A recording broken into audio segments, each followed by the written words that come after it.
Hi, welcome back. So I have a spoiler. Today's lesson includes a poetry reading and a story. If someone would call me a philosopher poet, I would take that as a compliment. It's something really personal and deep. It's called the Invisible Aleph, from the Ten Commandments to the Mooncatcher Passport. And the Invisible Aleph is really my favorite place in the universe. That's the place I go and I need to get away from it all. And it's always accessible, always available, and I'm going to show you where that is, so you'll know where to find me. So I'm going to begin by sharing sort of my need. Why do I need to go to the Invisible Aleph? And it's based on a poem by Wordsworth. I actually learned it in high school. So before I share the poem, it says that Wordsworth wrote several sonnets blasting what he perceived as the decadent material cynicism of the time. So the poem was written in 1807, decadent material cynicism of his time. You know, he lived 200 years ago. What would he say about our time? In any case, the sense that the world is too much with us, that, the world's so intense. And before I start, I'll even relate it to Hasidic Shavort that I heard. It comes, of course, from Breslov, Kol Olam Kulo, Gesher Tsar Ma'od. The whole world is a very narrow bridge. But Rabbi Yitzhak Zilber Zatzal, one of the Lamed Vav Tzadikim, the Gadol Ador of the Soviet Jewry, he said that this very narrow bridge that the world comprises is also a rickety bridge. You have to be very careful not to tread too heavily. Tread lightly through life. Don't take it too seriously. So these words, the world is too much with us. Here comes the poem. The world is too much with us, late and soon. Getting and spending, we lay waste our powers. Little we see in nature that is ours. We have given our hearts away, a sordid boon. This sea that bears her bosom to the moon, the winds that will be howling at all hours, and are upgathered now like sleeping flowers. For this, for everything, we're out of tune. It moves us not. Great God, I'd rather be a pagan suckled in a creed outworn. So might I, standing on this pleasant lea, have glimpses that would make me less forlorn.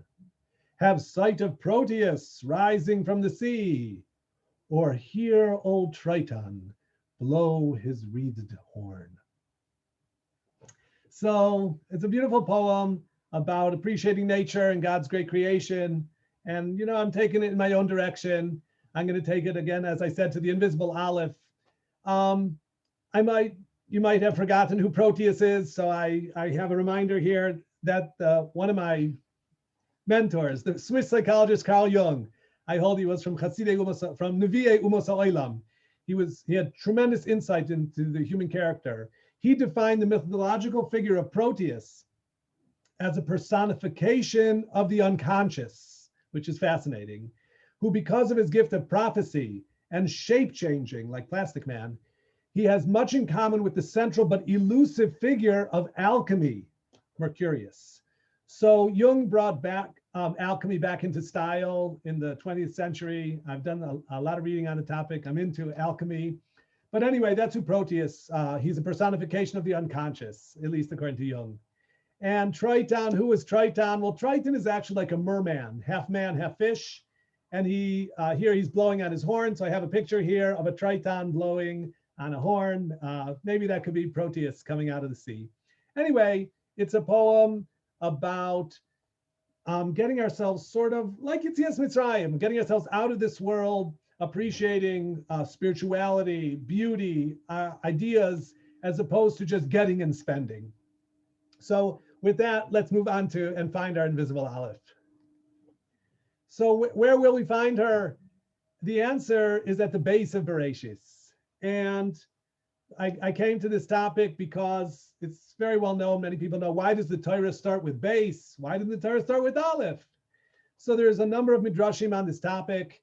And one of the things that Hashem ultimately says is, you know what, Aleph? I started the Torah with base because I wanted to start with Lashon Bracha, to bless the world.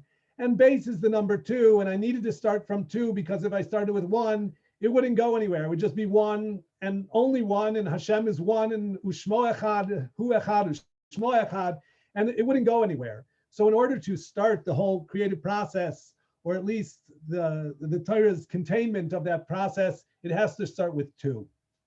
But at some point, you have to hear from 1. And that point is the 10 Commandments. The 10 Commandments start with the word Anoichi, Anoichi Hashem Elokecha. And Anoichi, of course, begins with Aleph. I have here a picture of an Aron Kodesh. It's in Yad Vashem. I've seen it.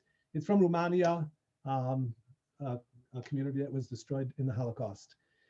Anyway, we're talking about the dichotomy of the fact that the Torah begins with base, but the 10 Commandments begin with Aleph.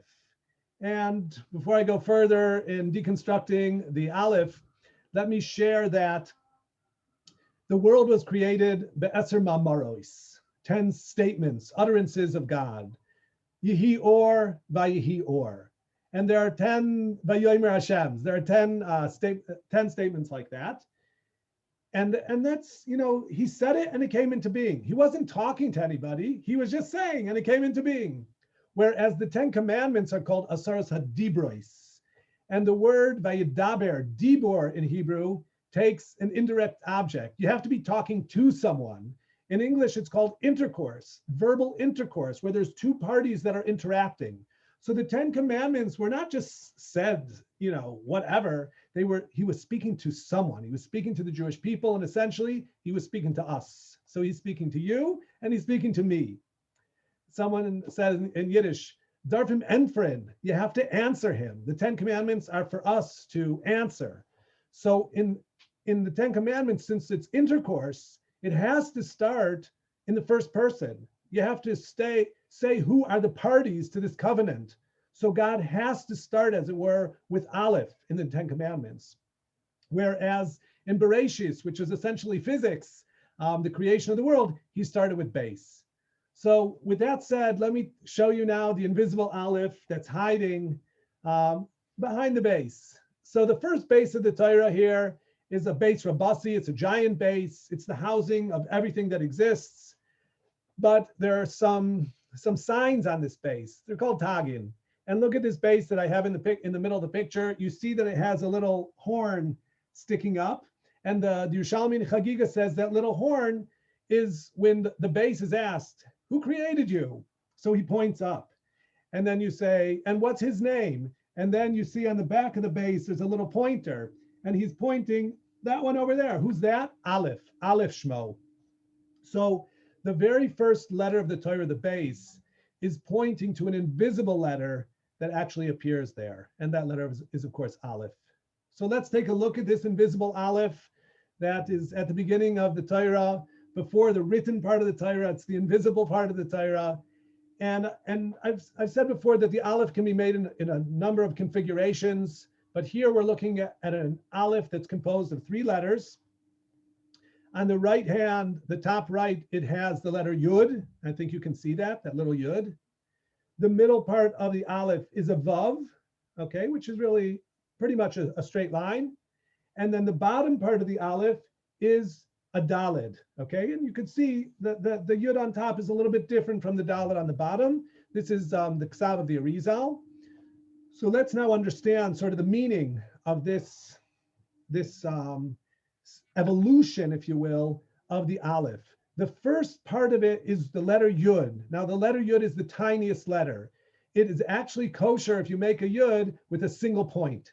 So the Yud is symbolic of a single point. You think of the Big Bang and where did it all start? Where did the universe start from? So there was this, this nothingness. Okay, I mean, we believe in Yesh Me'ayin. The world was created from nothingness. But we can't go back to nothingness. I mean, we can't look that far back into the mind of God. So we're talking about things that we can approach, think about, talk about. And the smallest thing that we can talk about is a single point. In terms of geometry, a single point has no dimensions, okay? I'm thinking about flat land. And so think of a single point, that's the Yud. The Vav is an extension of a point into a line. So we now have the dimension of a line. And from the line, we go to the Daled, which are two perpendicular lines, and from two lines we can make a plane. So the Aleph, again, this invisible Aleph at the beginning of the Torah, is describing the process of going from a single point, extending into a line, and then sort of bifurcating into a Daled, two lines, which already describe a plane. But if you have a plane, you're still in flatland. You're still essentially in two dimensions. So where does the third dimension come into being? The answer, the base of Bereshis, Bereshis bara. In the base, the Mekubalim speak about, we think of base as two, but you could really look at the base here and see that it has three lines, and those three lines can be seen as three vavs, okay? So we have three vavs in the base, and those three lines already describe not a plane, but a cube, okay? The X, Y, and Z axis. So now we have what we know as three-dimensional reality, okay? So the base of Bereshis is the beginning of three-dimensional reality, stemming from the invisible Aleph, from where it came. I wrote here, though, the first four dimensions. The fourth dimension generally is understood to be time. So I said earlier that there were 10 mamaros that Hashem spoke, utterances in creating the world. But the truth is, if you search the text of Bereshis, you'll only find 9. What is the 10th? So the Gemara in Chagiga, Chazal say, Bereshis nami maimerhu. The word Bereshis is also included as the 10th or the first of the utterances.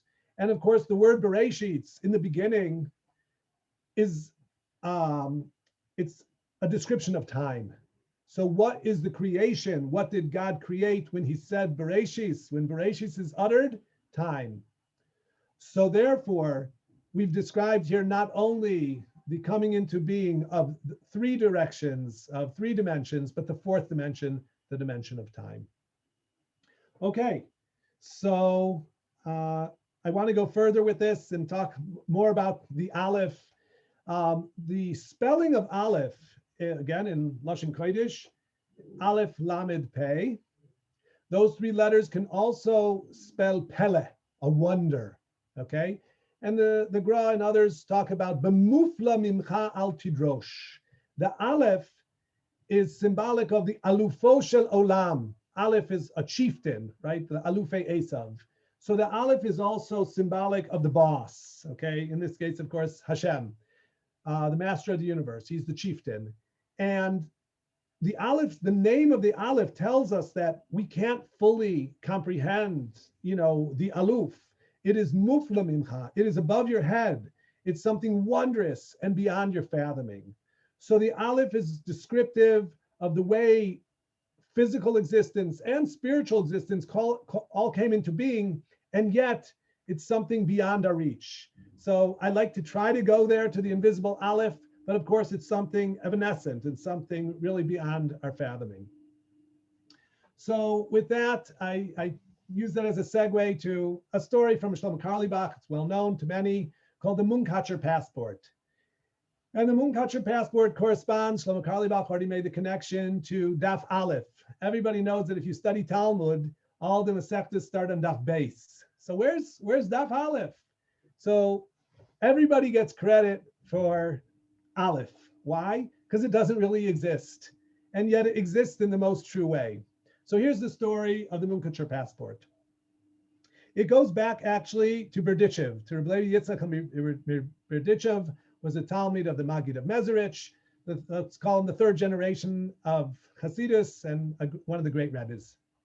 So he has a Chassid, and the Chassid comes to Rabbi Yitzchak and he says, Rebbe, I need to go to Lublin. And I put here a little map for you. You can see Lublin is over the border, let's say to Poland. Poland was at this time made of a few different pieces, Podalia and Volhynia, whatever. So he says, Rebbe, I need to go to Lublin, and I could go to get a passport, but I'd have to register myself with the police. And for a Yid like me, it's much better not to be registered with the police at all. So I'm asking you, Rebbe, can you give me a passport? So Rabbi Yitzchak Berdichev was a giant of spirituality. He went and he came back and he gave him a blank piece of paper. And he said, here's your passport. So the Chassid is a Grace Chassid, and he goes on his business trip to Lublin, And he comes to the border, and the soldiers ask him for his passport, and he takes out this blank piece of paper, and the border guards were in awe of him. And they said, "Oh, we've never had such an important guest come to our country. We will give you a carriage and armed guards, and you'll stay at the fanciest places, all at the expense of the king." So the chassid didn't know what had hit him. He had never even seen a carriage before, and now he's being chauffeured about through Poland by, an armed entourage. So that was the story of the Berditchever passport. But the story continues now in 1935. And you know, of course, that means we're 2 years into the realm of the Nazis, Yimach Shemam Zichram. And there was a Yid, and he's actually Shlomo Carlebach's uncle. And he has business still in Germany. And he's in Munkac, okay, which is, that's called Romania. So he goes to the Munkacher Rebbe, who was a giant. His name was Chaim Elazar. And there's a siddur today that many Chassidim use called Minchas Elazar. And so he was a gadol b'Torah b'Chassidus. And so the Chassid comes to the Rebbe and he says, "Rebbe, I have a wife and children, and I have all my investments are in Germany, but how dare I?" He was a Chassidish Yid with payas and a beard. "How can I dare go into Nazi Germany? But how can I not go? All of my investments are there. I need from you a Munkacher passport." And the Rebbe was aghast, "How dare you even ask me? What makes you think I could do such a thing?" And he says, Rebbe, please have mercy, have Rahmanis on me. I have a wife and children, and this is all my investment, my whole parnasa. I need you, please. So the Rebbe excuses himself and goes for his boydus to be alone in his room. And he comes out several hours later, and he's all red, and his eyes are teary, and he hands him a piece of paper soaked with his tears. And again, it's a blank piece of paper. And he says, "Here's your Munkacher passport." And the Rebbe told him this was on condition that you never tell anybody about this until after I die. And the truth is, this chassid, Shlomo Carlebach's uncle, he never told anybody, and he just insisted upon being buried with this Munkacher passport when he passed away. So anyway, he takes the Munkacher passport and he goes to the border with Germany. And again, with great faith, they ask to see his passport, and he shows them the blank piece of paper, which for our purposes has on it the invisible Aleph. And the Nazi soldiers, they salute and they say, Nazi Germany has never had such an important guest. We'll take care of you. You'll have an armed guard of Nazis, and we will chauffeur you around, and you'll stay in the fanciest hotels, etc., etc. So the bracha and the Mesiras Nefesh of the Munkacher Rebbe and the Munkacher passport stood for the chassid, and he was able to go to Germany and return home to his family with his investments, etc. So that was, in that very, very dark time, a small victory. In any case, Shlomo Carlebach explains the essence of the Munkacher passport, and I'll relate it to the Eish Choira Gabe Eish Levana. Before the Torah was given at Mount Sinai, it existed in the heavens as black fire on white fire. And all of that is invisible to us. But that's like this Aleph at the very beginning of the Torah. And what is this Aleph? So Shlomo Carlebach essentially describes it as unconditional love. And so this Aleph, from which all of the universe came into existence, from a point to a line to a plane to a cube, until the 4 dimensions and all the dimensions that we live in, it all goes back to this great invisible Aleph that we heard, Anoichi Hashem Elokecha, we heard it in Mount Sinai, that Hashem spoke to us from that very Aleph. And so it's there for us. We're able to grasp it to some degree. And so I'm sharing with you today this invisible Aleph, and I hope that it can be a source of strength and faith for you, and that you should have many brachas and hatzlacha. Thanks for being with me. See you again next time.